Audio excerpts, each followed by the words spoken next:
What's up guys, today I'm doing a video on my rod and reel setups. Ryan Saturday asked me if I could make a video of this and I thought it was a great idea, so here it is. I'll start out with what I use the most for my speedworms Texas rig. You know, I could swap the speedworm out for a ribbon tail worm or Senko or anything I want to switch it out for, but normally I would have a 4/0 extra wide gap hook with 3/16 ounce weight, and for the line I would have either 17 to 15 pound fluorocarbon. Usually 17 I would use around like heavier grass, like hydrilla and stuff like that, and the 15 if I know I'm going to be fishing open water, so I can get a little bit longer cast out there and have a little bit better presentation. As for the rod goes, I have a St. Croix Bass X. It's a 7/1 medium with the fast action tip.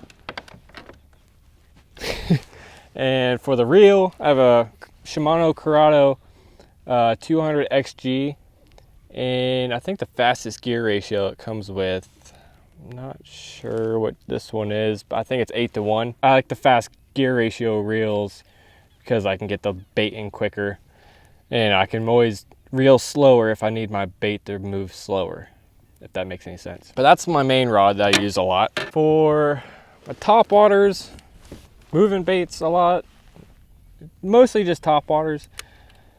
Right now I have a Gambler Big Easy on there. I like to swim that on top of the water. I have a 35 pound braid on there, and this rod I just picked up from Academy for like $99, $100. It's a rod and reel combo. So it's by Daiwa, and this one is called the Procaster 80. It's a 7.3 medium heavy. It launches the baits out there pretty far, so it's a really good topwater rod because I can cast a mile with this or the Whopper Plopper or a like walk the dog style bait like a Zara Spook or Skitter Walk. So, and with that extra long rod tip, I can twitch the bait a lot easier with this, and also I get a lot longer cast. The reel is also Daiwa. I'm not sure what brand or what model this is. It's probably the same thing, a Procaster 80, but it's the 7:3 gear ratio.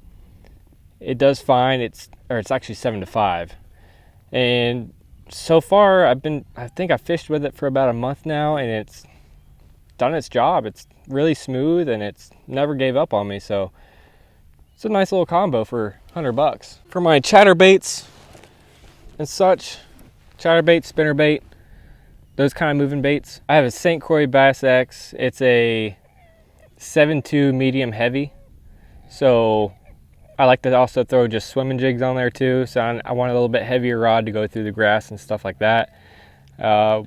For the reel, it is a Lew's Speed Spool Tournament MB, and it's the 8:3 gear ratio, and I have, I think, 40 pound braid on that, just a little bit heavier braid to get through grass and stuff like that. And then my last rod, which is my punching rod, it's a Shimano Compre.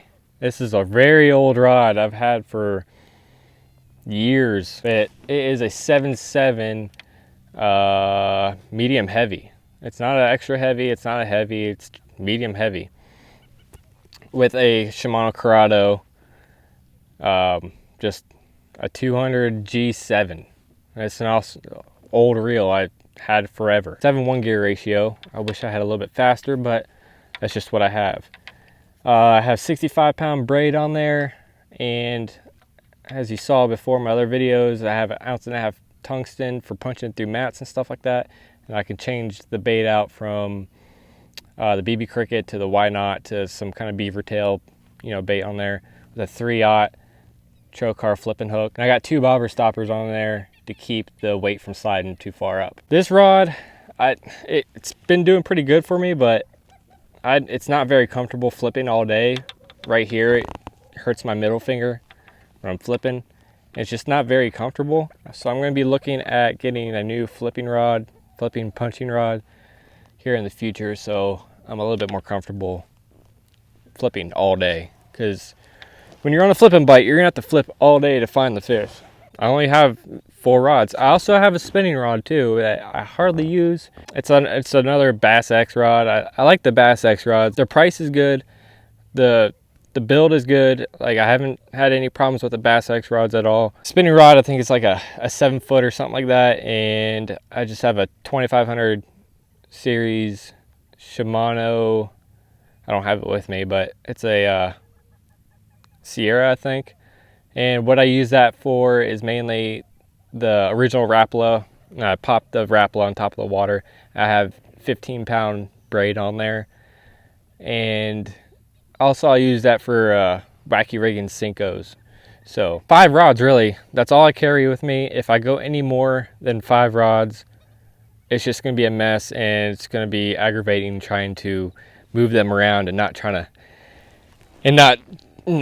to hook them and stuff like that. So I like to just 5 rods is the most. If I'm on a really good bite, I'll only bring like 3 rods, 3 main ones. Flipping, my speedworm rod, Texas rig, whatever you want to call it, and my Topwater Daiwa rod. So that is my setup. I know it was pretty quick, nothing crazy. I mean, these are all pretty cost efficient.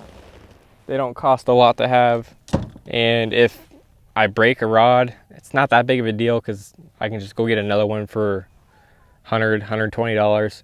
So it's not really hurting the pocketbook that much, but I know I can be rough with them and not really worry about it because they've held up for at least a year now. So that's what I got. I hope you got anything from this. If you have any questions, leave a comment down below and I'll gladly answer any questions that you have about my rod and reel setups. And yeah, I hope you guys enjoyed. If you did, leave a like on the bottom, subscribe if you're not subscribed yet, and I'll catch you in the next one. Peace.